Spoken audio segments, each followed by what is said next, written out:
Today, we're tackling a really interesting area of personal experience. Yeah, it's about how and why people who cross-dress often, well, compartmentalize this part of their lives. Exactly. We're digging into the ideas in Gender Benson's article, Compartmentalizing Cross-Dressing in Everyday Life.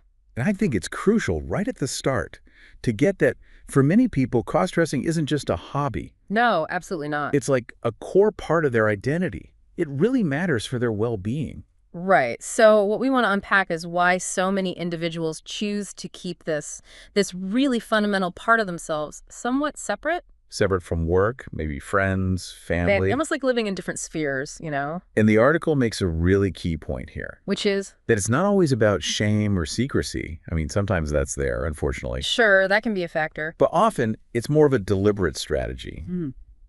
for navigating social complexities. And setting up personal boundaries, especially in a world that maybe doesn't always get it or accept different ways of expressing gender. Right. Okay, think of it like this then. The article talks about compartmentalization as like a psychological tool. A tool, like And- mental boxes. Yeah, sort of like having different mental spaces where we keep different parts of ourselves so they don't necessarily have to overlap all the time. Okay. Okay, so let's really get into this. Our goal today. Understand the reasons behind this separation. Explore the emotions involved too, right? Yes, definitely the emotions. And maybe discuss some constructive ways to manage these boundaries. Sounds good. So where do we start? The why. Let's start right there. Yeah. Why compartmentalize in the first place? Well, the article points pretty clearly to social and cultural expectations. That's a big one. Meaning, Well, not every environment is understanding or accepting of cross-dressing, is it? definitely not. So keeping it private can feel like a way to avoid, potential judgment or negative reactions from people whose opinions matter in your everyday life, like colleagues or family. Right. It resonates, doesn't it? Societal norms about gender expression can be pretty rigid. They really can. And if your expression falls outside those norms, There can be real social risks involved. Very real. so building on that pressure from the outside, how does this play out at work, in careers? Yeah, the article touches on that. Professional life. Because workplaces can have their own rules, spoken or unspoken. Exactly. The article calls it, kind of playfully, gender expression policing. Huh, okay. So the choice to keep, say, your feminine persona, Emily, or Samantha, as the article might put it, more private. Can be a really practical decision for your career. Absolutely. Just managing professional life. It really makes you think how deep these expectations run. Sometimes you don't even realize how they shape our choices. Totally. Then there's family. Family dynamics. Oh, yes, that adds another layer. The article suggests people might set boundaries within the family to maybe shield loved ones. Shield them from confusion, maybe discomfort. Or sometimes it's about honoring agreements, agreements made with a partner about what's shared and how. That's interesting how we navigate that within our closest relationships. It's so personal. But what's fascinating, and the article brings this out too, is personal preference. So it's not just about external pressure. Not always, no. Some people actually enjoy the contrast. The contrast between different roles they play. Yeah. They really value the act of cross-dressing itself. Yeah. It's a cherished, distinct part of who they are. Like a transformation they appreciate. Exactly. But it doesn't mean they want to present femininely all the time. It's more specific than that. That really shifts the perspective, doesn't it? It does. It makes compartmentalization seem less like just a defense mechanism. And more like an active choice, rooted in maybe personal enjoyment, Yes. self-discovery. Yeah. Exactly. And the article reinforces this isn't inherently bad. It can be effective. A way to navigate the world, find strategies for well-being. And even thrive in places that might not fully get every part of you. Right. But there's always a but, isn't there? Well, yes, as we're about to discuss, this separation can bring its own emotional complexities. Yeah, I was thinking that because even if it's a conscious choice, leading these what feel like distinct lives, It can create some internal friction, right? a feeling of being disconnected somehow Yeah. between your authentic inner self and your daily interactions. Yeah. The article digs into some specific emotions that might pop up. Guilt is one, Guilt. Like you're deceiving people. maybe. Or just not being fully honest with loved ones. Feeling like you're hiding a big part of yourself. Oof. That sounds like a heavy thing to carry around. It really highlights that tension, doesn't it? wanting authenticity versus needing privacy. It's a tough tightrope to walk. Another emotion mentioned is loneliness.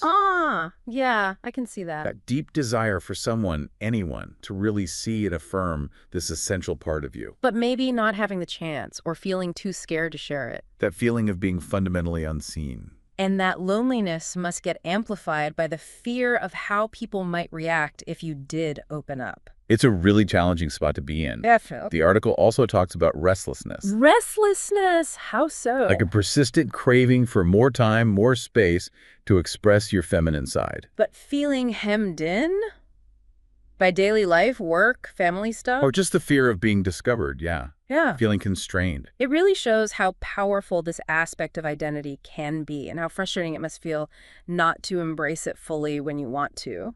But then, interestingly, the article also mentions relief. Relief. That seems counterintuitive. Relief from compartmentalizing. Yeah, the idea that keeping things separate can actually provide a kind of mental break. Like switching gears. A way to recharge. Almost. It's a paradox, isn't it? It's a fascinating point. Like creating a dedicated space makes it feel contained, manageable maybe. Perhaps, amidst all the other life stuff. But like we said, it's crucial to know the difference. Is it genuine relief or is it becoming avoidance? Exactly. Yeah. Which brings us nicely to creating healthy boundaries. Right. Not emotional walls, but healthy boundaries. And the article has some really practical advice here. First step, know your why. Okay, so really looking inward. Yeah. Encouraging you, the listener, to take time for self-reflection. Understand your real motivations for keeping this separate. Is it a conscious choice you're actively making? Or has it just become a habit? Maybe driven by fear. That self-check seems so important. Understanding the why gives you back control, doesn't it? Yes. It's the difference between choosing privacy and feeling forced into secrecy. Big difference. Definitely. What's next? The next point is honor both sides of yourself. Okay, what does that mean in practice? It means seeing both your masculine and feminine aspects as valid, as integral parts of you, the whole person. So moving away from thinking like this is the real me and this is pretend. Precisely. Acknowledging the authentic, personal nature of your feminine expression, however you express it, publicly or privately. So it's about internal acceptance, self-compassion. Yeah.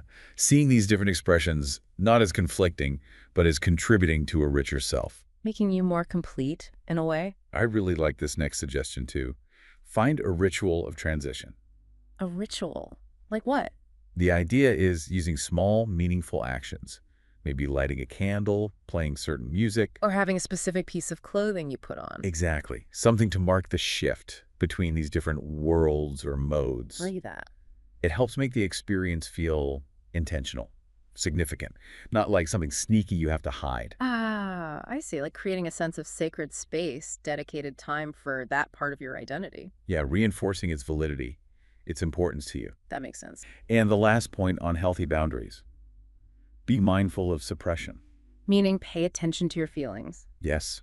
Notice if you're feeling more stressed, anxious, maybe irritable, when you can't express your feminine side. What would that signal? It could be a sign that your boundaries have become too tight, too restrictive. That they're no longer supporting your well-being. Exactly. Maybe they need a reevaluation, an adjustment. So it's about finding that balance, where boundaries protect but don't suffocate.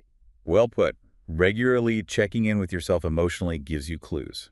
So wrapping up, the article looks at the bigger picture too. Like the changing social landscape. Exactly. Acknowledging there's maybe more space now for fluid gender expression. Which is hopeful. It is.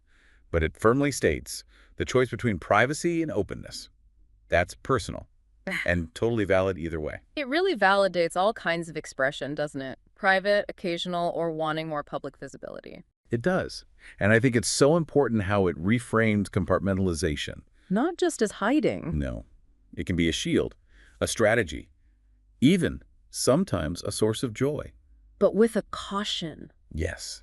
Don't let it make you feel less than or inadequate. That's the crucial line, isn't it? It should empower and protect, not diminish your self-worth. Ultimately, it's a message of self-acceptance, finding pride in your own path, however you navigate it. The takeaway seems to be that compartmentalizing cross-dressing is complex. Yeah, often necessary, but complex. It has potential benefits, but also real emotional considerations. And the most crucial thing, as the article stresses, your feelings, your choices, they're valid. They deserve respect. Whatever path you take with your gender expression.